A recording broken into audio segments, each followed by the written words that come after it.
अस्सलाम वालेकुम। आप देख रहे हैं पाक सिंह 24 न्यूज़। मैं हूँ आपकी होस्ट शुमाइला खान। डोकरी से रिपोर्ट कर रहे हैं अमानुल्लाह जहतियाल।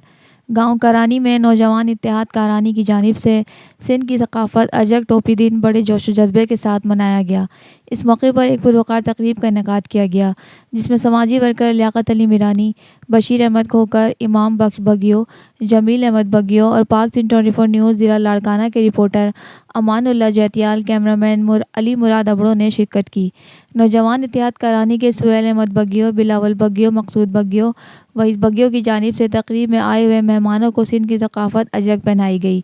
आखिर में तकारीर में पोजीशन हासिल करने वाले बच्चों में मेहमानों ने इनामात तकसीम किए।